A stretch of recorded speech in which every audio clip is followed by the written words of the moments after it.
Good morning friend, स्वागत है आपका आपके अपने चैनल डिजिटल नॉलेज पीडीएफ पे। आज हम लोग करने वाले हैं गुप्त साम्राज्य का पार्ट 2। ये इसका पार्ट 2 है। पार्ट 1 हम लोग ऑलरेडी कंप्लीट कर चुके हैं। इसमें हमने काफ़ी इंपॉर्टेंट क्वेश्चन आंसर्स देखे थे। तो चलिए स्टार्ट करते हैं बिना टाइम वेस्ट किए हुए। अगर आपने चैनल को सब्सक्राइब नहीं किया तो ज़रूर सब्सक्राइब कर लें। तो क्वेश्चन नंबर 1 है, समुद्रगुप्त का उत्तराधिकारी कौन था? तो समुद्रगुप्त के बारे में हमने इंपॉर्टेंट क्वेश्चन आंसर ऑलरेडी देखे थे कि ये कितना इसको संगीत का शौक था। इसने कौन सी उपाधि धारण की थी? कविराज की। कविराज की उपाधि इसने धारण कर रखी थी। और इसका सिक्के पे एक इसके वो है तस्वीर है जिसमें वो वीणा वादन करते हुए दिख रहा है। तो समुद्रगुप्त का उत्तराधिकारी कौन है? वो है चंद्रगुप्त द्वितीय। ठीक है, ये 380 AD में गद्दी पे बैठे थे। चंद्रगुप्त सेकंड जो है वो समुद्रगुप्त के उत्तराधिकारी है। नेक्स्ट क्वेश्चन देखते हैं। क्वेश्चन नंबर 2, चीनी बौद्ध यात्री फाहियान किसके शासनकाल में भारत आया था? तो जो फाहियान है वो चंद्रगुप्त सेकंड के शासनकाल में ही भारत आया था। इंपॉर्टेंट क्वेश्चन है ये। ठीक है, नेक्स्ट क्वेश्चन देखते हैं। क्वेश्चन नंबर 3, चंद्रगुप्त सेकंड ने कौन सी उपाधि धारण की थी? तो चंद्रगुप्त सेकंड ने विक्रमादित्य और देवगुप्त की उपाधि धारण कर रखी थी। ठीक है, कौन कौन सी उपाधि? विक्रमादित्य और देवगुप्त। नेक्स्ट क्वेश्चन देखते हैं। क्वेश्चन नंबर 4, चंद्रगुप्त ने चांदी के सिक्के क्यों जारी किए थे? तो जो चंद्रगुप्त था उसने शकों को पराजित किया था। ठीक है, तो उनके उसी के विजय के उपलक्ष्य में इसने क्या किए थे? चांदी के सिक्के जारी किए थे। तो अगर ये क्वेश्चन पूछा जाए कि कौन से गुप्त शासक था उसने सबसे पहले चांदी के सिक्के जारी किए थे, तो वो चंद्रगुप्त सेकंड है। नेक्स्ट क्वेश्चन देखते हैं। क्वेश्चन नंबर 5, कौन सी जाति के लोग अपने देवताओं को मनुष्य का मांस चढ़ाते थे? तो मनुष्य का मांस जो थे वो शबर जाति के लोग, ये विंध्य पर्वत पे पाई जाती थी। ठीक है, विंध्य पर्वत मध्य प्रदेश में विंध्य पर्वत पे पाई जाती थी। तो शबर जाति के जो लोग थे वो अपने देवताओं को मनुष्य का मांस अर्पित करते थे। नेक्स्ट क्वेश्चन देखते हैं। क्वेश्चन नंबर 6, क्वेश्चन नंबर 6 है, चंद्रगुप्त सेकंड के दरबार में प्रसिद्ध आयुर्वेदाचार्य कौन थे? तो प्रसिद्ध आयुर्वेदाचार्य धन्वंतरी। ठीक है, धन्वंतरी किसके दरबार में थे? चंद्रगुप्त सेकंड के दरबार में थे। इनके दरबार में और भी विद्वान लोग थे। एक थे बारह मिहिर और एक और ब्रह्मगुप्त।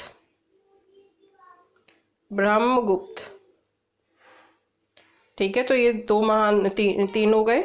और भी हम लोग अब देखेंगे आगे। नेक्स्ट क्वेश्चन देखते हैं। क्वेश्चन नंबर 7, मेहरौली लौह स्तंभ किसने बनवाया था? तो जो चंद्रगुप्त सेकंड है, चंद्रगुप्त सेकंड, उन्होंने ही उन मेहरौली लौह स्तंभ का निर्माण करवाया था। और इस पे जो अभिलेख मिले हैं उनसे ये पता चलता है कि ये चंद्रगुप्त सेकंड के टाइम का है। नेक्स्ट क्वेश्चन देखते हैं। क्वेश्चन नंबर 8, अभिज्ञान शकुंतलम की रचना किसने की? तो जो महान संस्कृत के कवि हैं कालिदास, उन्होंने अभिज्ञान शकुंतलम की रचना की थी। और अभिज्ञान शकुंतलम में कौन से राजा की कहानी है? यह राजा दुष्यंत की स्टोरी। राजा दुष्यंत और शकुंतला की प्रेम कहानी है ये। राजा दुष्यंत और शकुंतला की प्रेम कहानी। और ये वाली जो अभिज्ञान शकुंतलम है ये पहली ऐसी रचना है जिसका अनुवाद ना यूरोपियन लैंग्वेज में भी हो रखा है। यूरोपियन लैंग्वेज में भी इसका अनुवाद हो रखा है। ठीक है, और जो दूसरी रचना है वो कौन सी है? वो है भगवद गीता। वो भी यूरोपियन लैंग्वेज में उसका ट्रांसलेशन हो रखा है। ठीक है, तो फर्स्ट कौन सी है? अभिज्ञान शकुंतलम, और दूसरी है भगवद गीता।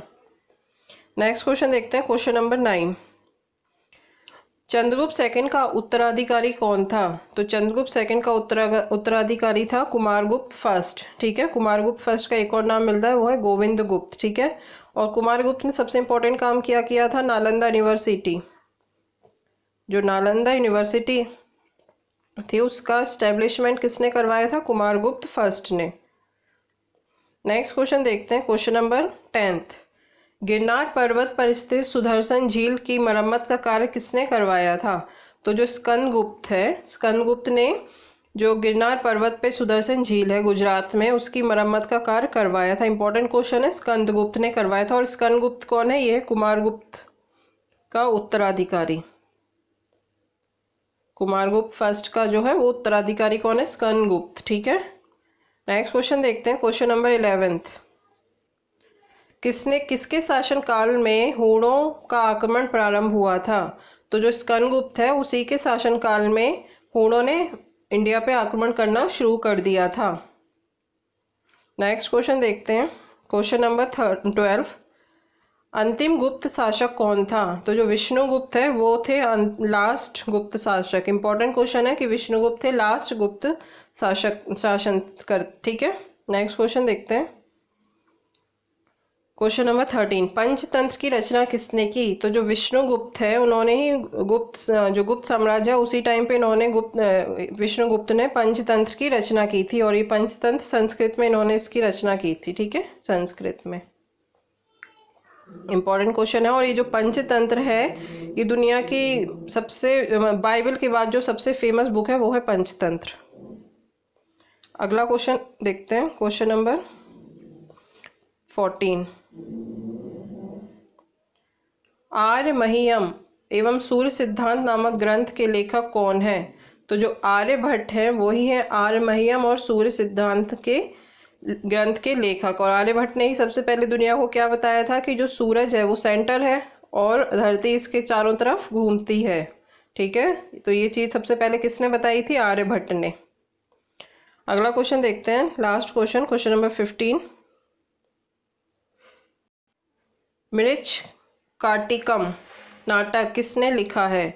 तो जो मृच्छकटिकम जो नाटक है वो लिखा है शूद्रक ने। ठीक है, किसने लिखा है? शूद्रक। और मृच्छकटिकम का एक और नाम क्या है? माटी की खिलौना गाड़ी। ठीक है, माटी की खिलौना गाड़ी,